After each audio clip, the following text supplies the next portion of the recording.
So every year since I arrived at the Garden, we have celebrated the Garden being an open and inclusive community during Pride Month. That's been important to us because central to who we are is being open and inclusive. That's why it's so confusing to us right now what's happening in the United Methodist Church, because we do not know this church that would not be inclusive. So not long ago, the Garden leadership team made the decision to have a prophetic protest to what's happening in our church. And I am so thankful for our leadership team and their willingness to step out onto these difficult waters, where others have said they were going to step into the waters, perhaps have not. But your leadership team has. Part of that leadership team is a member of the Garden who's been here for a number of years. Her name is Wendy Walters. She's not only part of the leadership team, but she's kind of our boss because she's in charge of HR on that team.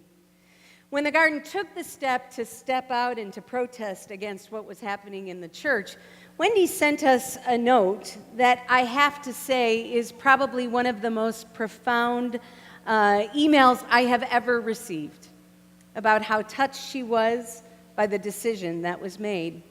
She went on to share some personal story with us, very personal, and I, being the pastor I am, asked her if she would indeed go ahead and share that with the congregation.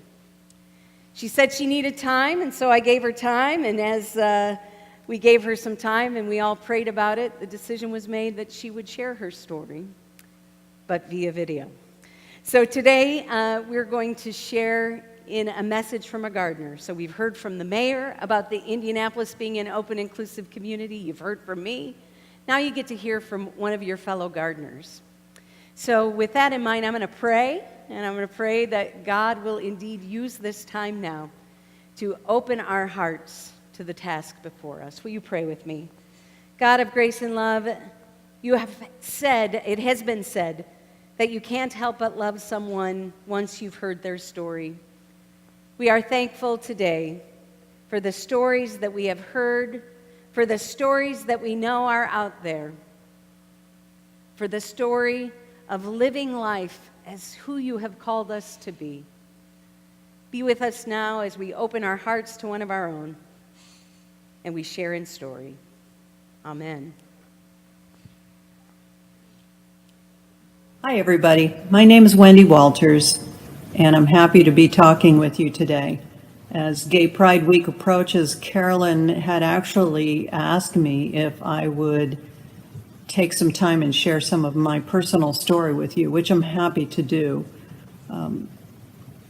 As some of you may know, I'm a member of the Garden, have been for several years, and also am lesbian. My story actually is the first probably 15 years or 20 years of my story is pretty uneventful. I had a pretty normal growing up childhood with 3 siblings. There were 2 boys and a girl in my family. We grew up in a small town in northern Indiana and were baptized, all of us kids baptized in the United Methodist Church there. I was happily busy in high school, dated guys in high school, were on sports and school activities, went to church. Then as I graduated, I decided to go on to college and chose Purdue. While at Purdue, I was a member of a sorority. I joined the Purdue volleyball team, decided to become a teacher. And as before, I dated all the way through college and just was really happily busy and exploring who I am. I remember very distinctly sitting in a Psych 101 class my freshman year, and the professor was talking about homosexuality, and at that time, it was still labeled a mental illness. And even though I didn't know yet that I was gay, that stuck with me. I certainly knew that I wasn't like my other girlfriends in that I wasn't boy crazy. I didn't understand what the big deal was with guys. And I kept thinking, well, maybe I haven't met the right guy, but there just wasn't any chemistry there. I always liked guys, but there just wasn't chemistry there, and I couldn't ever quite figure that out. Now, looking back, I realized that I actually had some more interest in girls than I ever had in guys, but maybe I didn't want to listen to that during those years, or maybe I just didn't know what to do with that, so I ignored it. The other thing that was going on in the early 70s is that the word gay and lesbian were just rarely ever used. It was never on TV, and if you did read about it or hear about being gay or lesbian, it usually meant, something shameful or weird, or, if you heard it in church, it meant it was sinful. It was all stuff you didn't want to be. So, my goodness, I sure never pictured myself as gay or lesbian, because that was something you just didn't want to be. Well, fast forward, as I reached the end of my college career and got my first job, I actually met my first girlfriend. And oh my goodness, that was just wonderful for me, because I finally loved somebody. I finally was excited about somebody. I finally felt chemistry with somebody. And so then I really knew what all of those girlfriends I had were talking about. So ironically, this event, this person made me feel wonderful, but at the same time, this relationship was very problematic for me. I just didn't know what to do with it, and I didn't know what that meant for me. But I knew it was right. I knew it was right for me, and I knew it was what I was supposed to be. I just didn't know what to do with it. So for many years, while I was teaching, and certainly teachers at that time were very closeted, and today many still are, I kept that secret. I was not going to tell anybody my true story. I wasn't going to reveal my true self. It was just too risky. I didn't tell my family, didn't tell friends, didn't have a network of gay and lesbian friends yet. We didn't know how to find each other because people just weren't talking about it. So I was carrying this very precious secret for many years. Well, fast forward to the time when I was 35 or 36, I had left that 14-year relationship with that girlfriend, and so I was single at this time, and had spiraled into some depression because of keeping this secret, and was in some dark despair over this.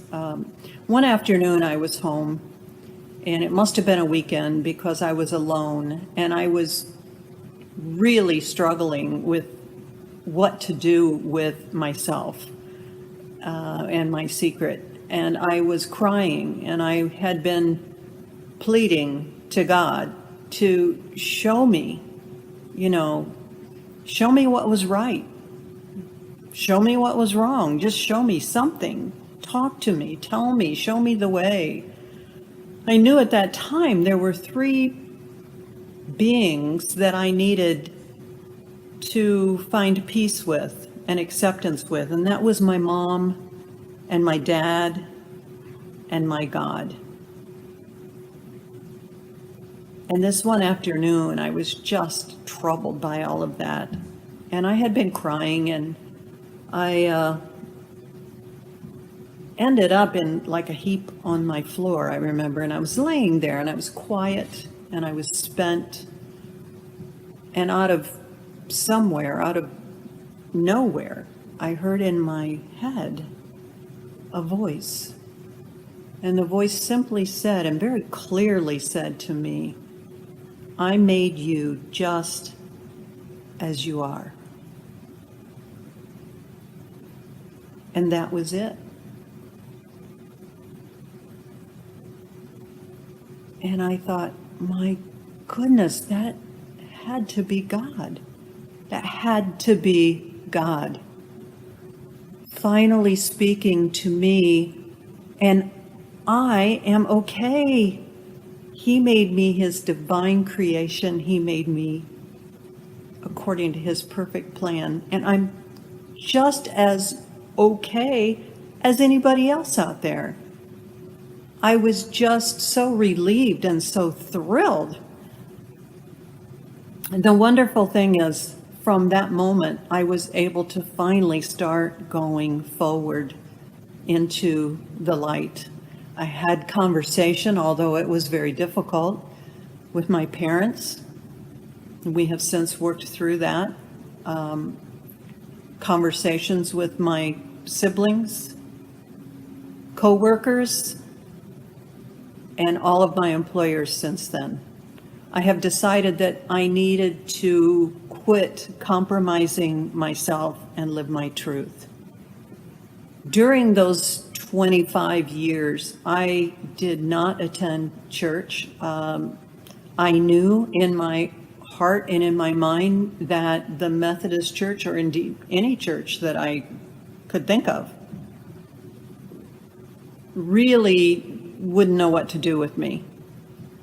Of course, they would probably welcome me, but only if I didn't bring in, any sins or any gay or lesbian stuff. No baggage, come on in. That is truly how I felt. So I just stayed away. I got tired of thinking that, all the church thinks is that I'm a sinner, and didn't really want me around.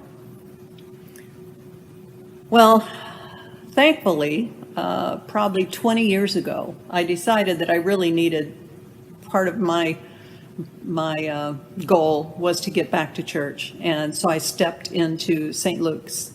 From there, I heard about this little sprout down the street called The Garden that was being run by Linda McCoy. And since then, I have been coming to the Garden, and now, enjoy knowing Carolyn and working with Carolyn and listening to Carolyn's ministry. But I must say, 13 years ago, 14 years ago, I met Lisa, who is now my wife. And happily, we are married, which still to this day blows my mind. I sure never thought as a 20-year-old that I would ever be married. And today I am. So my prayer is for the United Methodist Church and all churches to catch up to where society is today, and catch up to where Jesus was 2,000 years ago. I guess I want you all to know that I and Lisa and I very much appreciate your embrace of us. You don't only welcome us, you treat us like you treat anybody else who walks in that door. And really, I got to tell you, really, that's all we really want, is to be accepted like just anybody else. Don't think of me as being gay. That's part of who I am, but that's certainly not all I am. And I certainly hope that each and every one of you continues to push for a United Methodist Church that repeals this traditionalist plan and can move forward with truly embracing, loving, and accepting LGBT people. I want to let you all know that I truly appreciate you, and thank you for inviting us into the fold.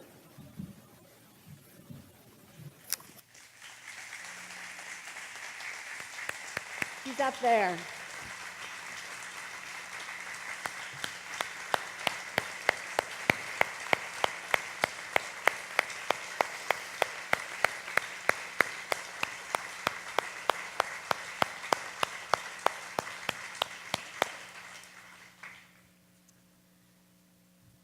So today is Pentecost, and traditionally the day of Pentecost is the day that the church was born, or the day that we received the Spirit. Now, what's interesting to me about the Spirit that was gifted to the church on Pentecost is the guys were held up in a little room, freaked out, totally freaked out. Jesus, their guide, was gone. They had forgotten that Jesus said they would be gifted with the Spirit, and they were so afraid that they held up in a tiny room. Then Jesus gifted them with this Spirit, this energy that gave them the ability to not only communicate with one another, but communicate with people who spoke different languages. That was the birth of the church. Friends, I think it's time for a rebirth of the church. We no longer understand one another's language. We no longer understand discrimination. Lisa's referred to the traditional plan. The traditional plan, which passed at this last conference, is a plan that makes it impossible for LGBTQIA plus Z people to be ordained. It also makes it impossible for me to participate in same-sex weddings. In fact, I'm only one wedding away from being pulled up on charges. So if you know anybody who loves each other, really loves each other, give them my number.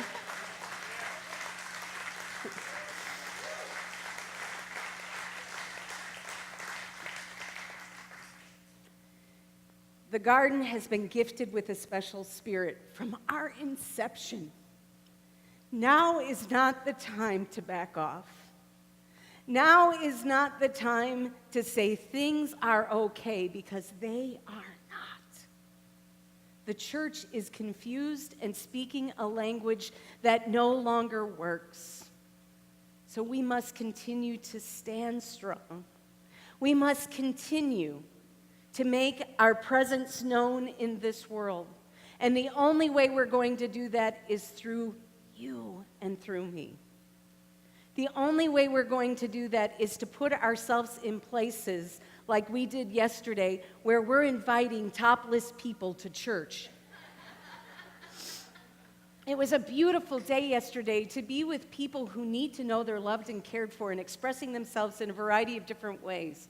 I met one person who, Aiden, and Aiden's mother died 3 weeks ago. And Aiden has been removed from Aiden's church, and Aiden just needed a hug from the church to be reminded of the power of God's love. So today, representative of that spirit we have been given, I'm going to blow this candle out and blow it into the likes of all of you. Watch it, Michael. And the Spirit of God is yours. It's yours.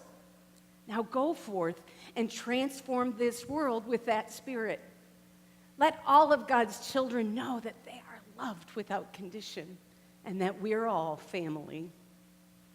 Our closing video today is a video that you have seen before, but a reminder to all of us of the power of love and acceptance.